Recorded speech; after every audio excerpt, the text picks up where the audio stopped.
నమస్కారం. RTI 9 news కి స్వాగతం. మేడ్చల్ మల్కాజ్గిరి కలెక్టర్ కార్యాలయంలో జిల్లా స్థాయి డివిజనల్ విజిలెన్స్ మానిటరింగ్ కమిటీ సమావేశానికి ముఖ్య అతిథిగా SC, ST chairman Bakki Venkataiah పాల్గొన్నారు.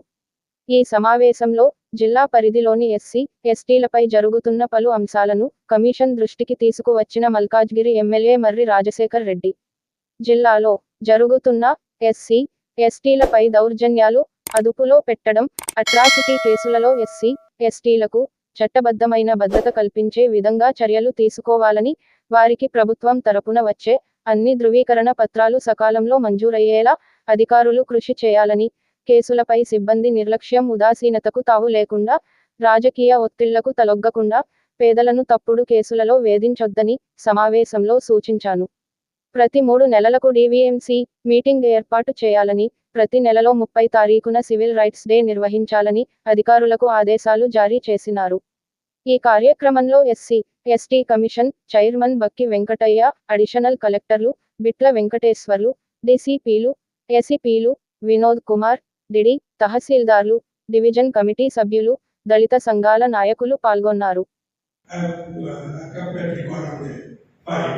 He is written a letter to me. I am going to close your case. You are fighting the SCST case. So let them see, I am filing the court, I am fighting in the court. But what I am saying, SHO is sent to the ACP. Kanisa Dharmo ACP. Minimum basic justice. ACP should call me. What corruption you are like a complaint against a MLA. What is the issue? I produce all the documents. I produce all the documents, my caste certificate, evidence, and including where the hospital I have done, including medical certificate. Everything I done, but there is no district certificate from the ACP. That is used, sir. They are not sir telling me. ACP, నేను sir అనుకుంటే ఈరోజు 1 year తిరిగి కూడా అంటే political related అని చెప్పి సింపుల్గా కొట్టేస్తున్నారు. క్యాస్ట్ సర్టిఫికేట్ ఏమైనా మన ఏసీబీ అల్వా గారు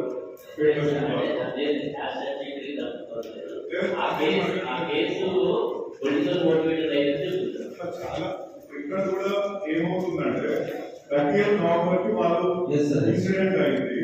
2nd December నేను ఎఫ్ఐఆర్ బుక్ చేసి ఎఫ్ఐఆర్ కాపీ నా దగ్గర ఉంది ఇక్కడ. తర్వాత కోర్టు తీసుకుంటే వాళ్ళకి ఏ విధంగా అనేది ఈ కన్సర్న్ వ్యక్తులు క్యాస్ట్ సర్టిఫికేట్ ప్రొడ్యూస్ చేయాలా, ఈ కన్సర్న్ వ్యక్తులది ఏంటి అని చూసుకొని మనం చూసుకోవాలి. ఇంకా హ్యాపీగా ఇది ఎట్లా జరుగుతుందండి మరి ఆ పర్టికులర్ కేసు మీ సార్ చూపిస్తాను.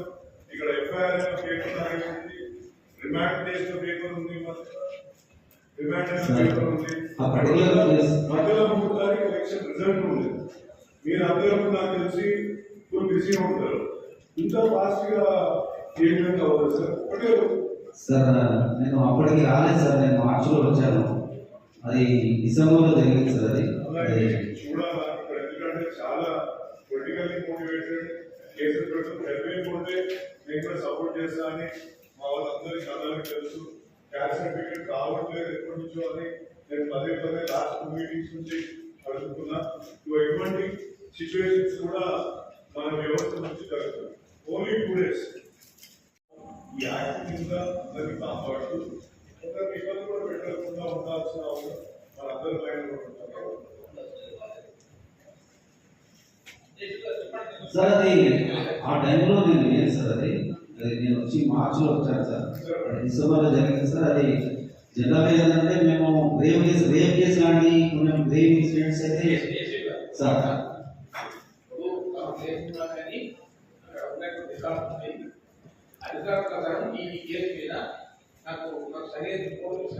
Very well sir. Very well sir. Yes sir. Continues process కదండి sir. Handing over taking over జరుగుతుంది. మరి ఇప్పుడు మీరు లేరు అంటున్నారు. లేదు కదా సార్, నేను రాలేదు అదే రోజు కంప్లైంట్ కేసులో కంప్లైంట్ చేశాను. 2 నెలల దాకా కంప్లైంట్ చేశాను. 2 నెలల్లో 10 సార్లు కేసు రిజెక్ట్ చేసిన ఎప్పుడు చేస్తారు అంటే రేపు అని ఎస్ఐ దొరకలేదు సార్. కృష్ణపల్లి సుధాన్ ఎస్ఐ 2 నెలల తర్వాత దరఖాస్తు ఇవ్వలేదు. నేను దరఖాస్తు ఇచ్చినా మీకు చేసిన సార్ మీకు ఏం దూరం పెట్టుకున్నారంటే కూడా సార్ అసలు మాట్లాడేసాడు. నేను రాజాను కదా త్వరగా సీసీటీవీ కూడా చూసుకుంటాను పిఎస్ఆర్. అప్పుడు ఈ ఎస్సీ రైట్స్ ప్రొటెక్షన్ సొసైటీ దర్శనానికి వాళ్ళు సిఎస్ఆర్ కాల్ చేస్తే ఎఫ్ఐఆర్ అయింది సార్. ఎఫ్ఐఆర్ అంటే ఏసీపీ ఆఫీసర్లో ఎఫ్ఐఆర్ అయింది సార్. దీనిపై ఏమాత్రం కాన్ఫిడెంట్గా జరగలేదు సార్. కంప్లైంట్ వర్షన్ ఫాలో అయిపోయింది సార్. అంతే ఏసీపీ ఆఫీసర్ నాకు civil sentence reply false case ఇచ్చింది.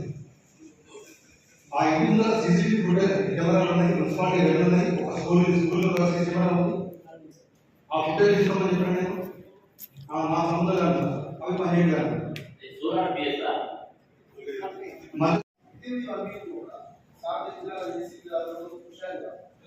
నేను హైదరాబాద్ మా కేసు సంబంధించిన మ్యాటర్లో 60 days కూడా మేము నోట్ చేయాలి. సో అటువంటి పొజిషన్లో క్యాష్ సర్టిఫికేట్ వాళ్ళు 1 year ప్రెగ్నెన్సీ అనేది చాలా గౌరవమైన విషయం సార్. అందులో మనం కండిషన్ ప్రకారం ఇమీడియట్లీ మనం నోట్ చేయాల్సిన ఇన్స్ట్రక్షన్స్ అయితే అయినా మనం సర్వీలు పెట్టండి సార్. హైకోర్టులో ఉన్నటువంటి కేసెస్ విషయంలో సిఐఓ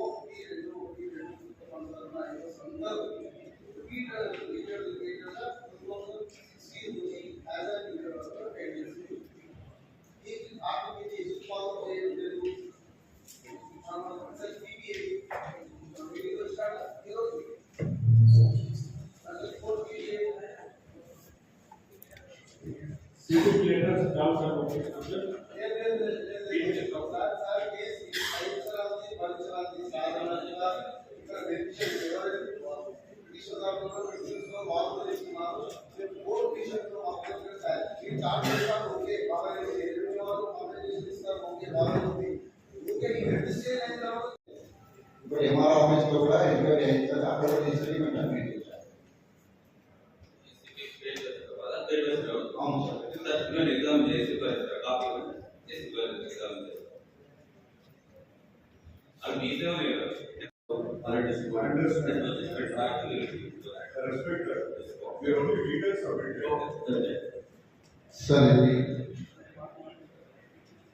సార్ ఇది మెంబర్షిప్ మరియు వచ్చిన ఈసీపీలు ఏసీపీలు ఈ యొక్క విజిలెన్స్ కమిటీ మెంబర్స్కి ఇక్కడికి వచ్చిన ప్రతినిధులందరికీ కూడా అధికారులు కూడా నమస్కారం తెలియజేస్తుంది. ఇంతకుముందు లేవనెత్తినట్టు ఈ క్యాస్ట్ సర్టిఫికేట్ విషయంలో చాలా ఇష్యూస్ క్రియేట్ అవుతున్నాయి. ఎందుకో పెండింగ్ చాలా వరకు పెండింగ్ పెడుతున్నారు. నేను పదే లాస్ట్ మీటింగ్స్లో కూడా చెప్పి మినిట్స్ కూడా రాపిస్తున్నాను. రెవెన్యూ అధికారులు పోలీసు అధికారులు పెట్టిన త్వరగా చేసి ఎవరైనా వ్యక్తిస్ ఉంటో వాళ్ళకి న్యాయం చేయాల్సిందిగా ఈ సందర్భంగా కోరుకుంటున్నాను. అదేవిధంగా చాలా మంది కంపెన్సేషన్ విషయాల్లో గవర్నమెంట్ పాటించాలి. But at the same time details అయితే సబ్మిట్ చేయమని నేను అధికారులను విజ్ఞప్తి చేస్తున్నాను. ఇంకా కొన్ని అంటే ఈ కేసెస్ ఏ విధంగా పెట్టాలో ఫాల్స్ కేసెస్ ని కూడా మనం వాటిపైన కూడా దృష్టి పెట్టి వాటిని కూడా అరికట్టే విధంగా కొంచెం ముందుకు పోవాలి. ఎందుకంటే ఒక పర్టికులర్ కేసు నిజంగా చాలా పెయిన్ఫుల్ గా అనిపిస్తుంది. ఒకటే రోజు వాళ్ళని అరెస్ట్ లెవెల్కి తీసుకుపోయిన అంటే అక్కడ ఏ విధంగా ఇన్ఫ్లుయెన్స్ చేసి ఆ యొక్క విక్టిమైజ్ చేస్తున్నారో మీరు ఒకసారి గమనించాల్సిందిగా కోరుకున్నాను. కాబట్టి ఈ యొక్క యాక్ట్ ఎంతో మంది మేధావులు దీని గురించి ఆలోచించి అట్టడుగు స్థాయిలో ఉన్న వ్యక్తుల గురించి ఆలోచన చేసి ఈ యొక్క యాక్ట్ తీసుకొచ్చిండ్రు. మధ్యలో మీకు గుర్తుండవచ్చు, ఈ యాక్ట్ తీసేసిండ్రు. ఈ డైరెక్ట్ అరెస్ట్ ఇట్లాంటి మధ్యలో కొన్ని రోజుల తీసుకొస్తే మళ్ళీ మనం నరేంద్ర మోడీ గారు వచ్చినాక ఆయన కూడా ఆయన పీరియడ్ లో కూడా కొన్ని సబ్స్టాన్షియల్ టైం లేకుంటే మళ్ళీ పార్లమెంట్ లో పిలిపెట్టి మళ్ళీ అరెస్ట్ అనే దాన్ని తీసుకొచ్చి ఎందుకంటే మనం ఈ ఫాల్స్ కేసెస్ రిజిస్టర్ చేసుకోవడానికి అవకాశం ఇస్తే దీన్ని డైల్యూట్ చేయడానికి ఎదుటి వ్యక్తులకు అవకాశం దొరుకుతుంది. కాబట్టి అక్కడ కూడా కొన్ని జాగ్రత్తలు తీసుకోవాల్సిందిగా సూచిస్తూ ఈ అవకాశం ఇచ్చిన ప్రతి ఒక్కరికి ధన్యవాదాలు తెలియజేస్తున్నాను.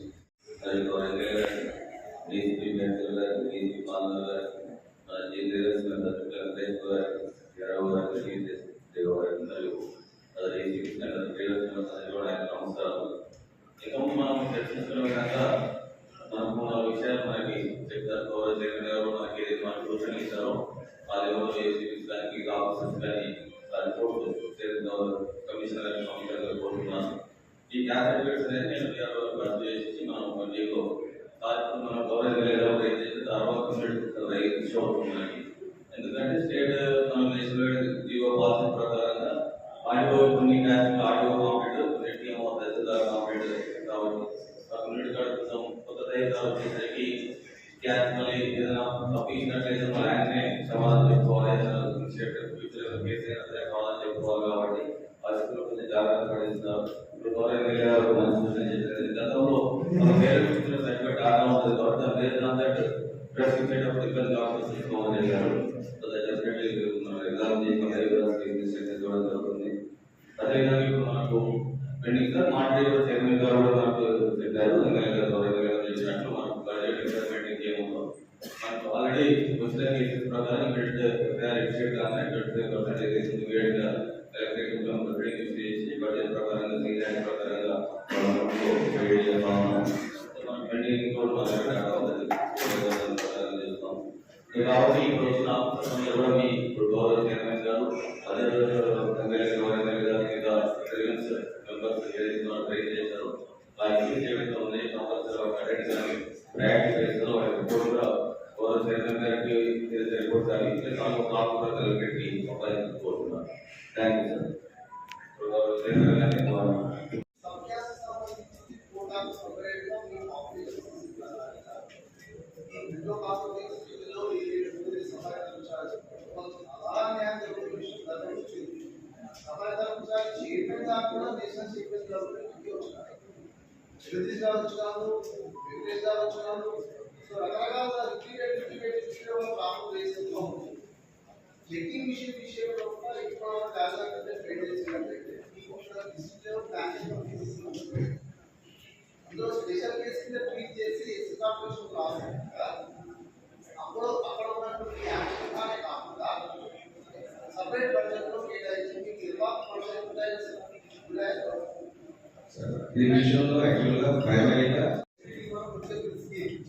కాబట్టి మీరు అది ప్రిపేర్ చేసి ఆలోచన చేయండి. చాలాసార్లు కమిషన్ వచ్చి కూడా అదే రిపీట్ చేసి అదే త్రిపురాపురంలో మీటింగ్ పెట్టినప్పుడు నేను కూడా వీళ్ళ కమిషన్ ఇస్తే జగదీష్ గారు ఆ రోజు చేసేది అండ్ రాకుండా కన్సల్ట్ పర్సన్ కాబట్టి చైర్మన్ గారు ఉన్నారు కాబట్టి క్వశ్చన్ వస్తే ఆయన ప్రపోజ్ చేసుకుంటారు. ఈసారి పాపులేషన్ సెన్సస్ ప్రకారంలో వీళ్ళు ఉన్నారు కదా వీళ్ళతో వివిధ లెటర్స్ ఇవ్వలే అదే కాంపిటీషన్ ఇచ్చినారు. తలా వెంకటేశ్వర వాళ్ళకి కాంపిటీషన్ ఇచ్చినారు. సో వాళ్ళు చేస్తున్నారు అంటే మిషన్స్ ఇవ్వరు, ఫైనాన్షియల్ అసిస్టెన్స్ కల్పించారు. సో వాళ్ళు జిల్లాలో లైట్ ఇచ్చిన వాళ్ళు కొనుగోలే. దయచేసి మీరు ప్లాన్ తయారు చేసి వాళ్ళ పట్ల కలెక్టర్ ద్వారా సార్ మీ ద్వారా కమిషన్ గారు పంపిస్తే వాళ్ళ సూచన సలహాలు అక్కడ కావాల్సిన ఇంటికి పంపుతారు. నేను డెట్ పెట్టాను అంటే దాని మీద సార్ మీరు రిప్లై చేస్తారు. ఇంకా వాళ్ళ ఆఫీసర్స్ సోమన్ సార్ గురించి మాట్లాడుతున్నాం సార్. ఎవరు చెప్పుకుంటావు అంటే మాకే చెప్తున్నారు సార్. ఇంకా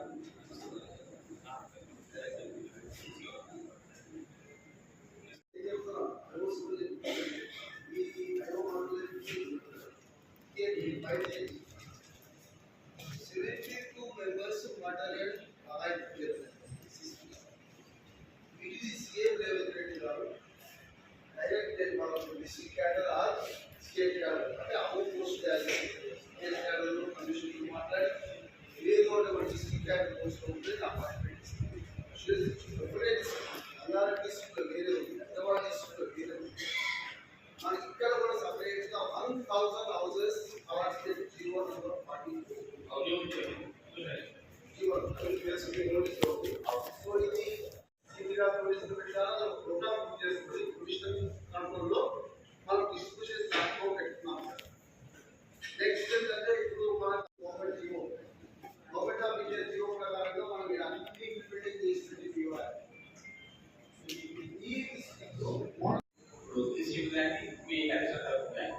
ఇద్దరు కూడా పనికిరాని చూసిన వాళ్ళు ఏంటంటే ఎవరో పెట్టుకోవాలి అవసరం లేదు వాళ్ళు 2PA పరమాలు వాళ్ళు పనిచేసేటువంటి వాళ్ళు మరి జిల్లాలో దర్శన దగ్గర సమస్యలు నిర్ణయమే భావిస్తున్నారు అయితే నమ్ముతున్నాను 100% వాళ్ళకి పర్ఫెక్షన్ బాగుంటుంది సామాన్యులైనా గది న్యాయం ఎమ్మెల్యేలు మంత్రికైనా గది న్యాయం ప్రయత్నం చేస్తారు నాకు తెలిసినంత వరకు అటువంటి ఇద్దరు ఉండడం మాత్రం మీ జిల్లా భావిస్తున్నాను అలాగే మన బాలనగర్ ఏసీపీ సురేష్ గారు మాజీ కమిటీ సభ్యుడు పీటర్ వెంకటేశ్వర్ గారు అలాగే రాజు మల్కాజ్గిరి గారు కిషన్ రావు గారు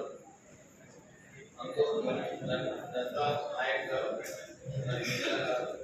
కూడా మాజీ కమిటీ సభ్యులు మరి ఈ విజిలెన్స్ టైంలో మానిటరింగ్ కమిటీ ఛాలెంజెస్ కమిటీ నుంచి సంకేత్ గారు శోభని గారు మీనా గారు ఈ కార్యక్రమంలో పాల్గొన్నటువంటి మన పిఎస్ఏడిఓ వినోద్ కుమార్ గారు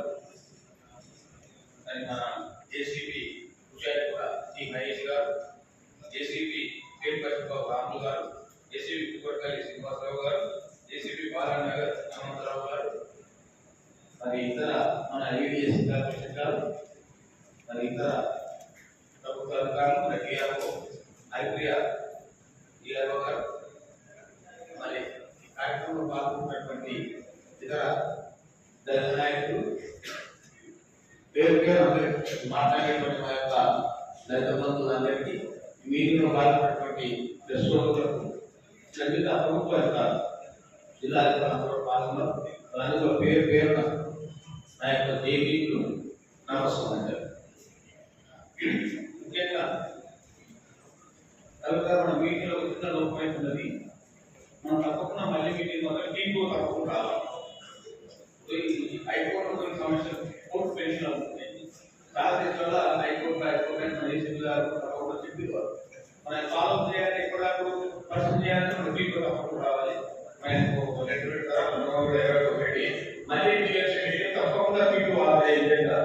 చర్యలు తీసుకోవాలని చెప్పి నేను కోరుతా ఉన్నాను. ఇంకోటి సివిల్ రైట్స్ విషయంలో నేను తెలంగాణ జిల్లాలో ఉన్నటువంటి 31 మంది కలెక్టర్లకు ఎస్పీలకు డీసీపీలకు సిపిలకు అందరికీ ఓటు రాశారు. ఏంటంటే చివరి వాళ్ళు డిబిఎంసీ సివిల్ రైట్స్ కలుపుకోవాలి. నేను డీసీ గారిని ఇక్కడ ఉన్నటువంటి కలెక్టర్ గారిని కోరుకునేదంటే డీసీ గారికి చేసిన అవసరం ఎస్ఐ ఉంటారు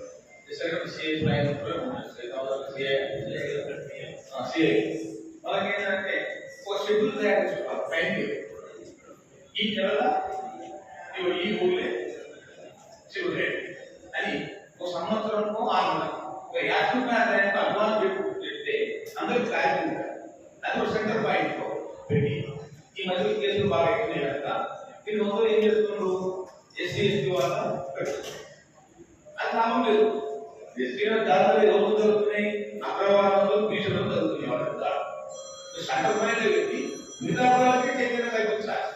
కొన్ని జాతర ఏం చేస్తున్నారు విలేజ్ గ్రామాల కూర్చొని రాష్ట్రం వాళ్ళు ఇంటర్ కాంగ్రెస్ రాష్ట్రం ఏదో ఉపయోగం కూర్చొని ఇక్కడ కాంగ్రెస్ గారితో లేదా నాయకులు గారితో ముఖ్యమంత్రి సమావేశం చేస్తున్నట్టు దృష్టి వచ్చింది. దాని దగ్గర మిలియన్ తీసుకున్నారు. మనం ఈరోజు మనం డిఎస్సీలో తప్పకుండా అంటే నేను ఒకటే కోరుతున్నాను. మా డిఎస్సీలో వినోద్ కుమార్ గారిని మీరు రాయండి.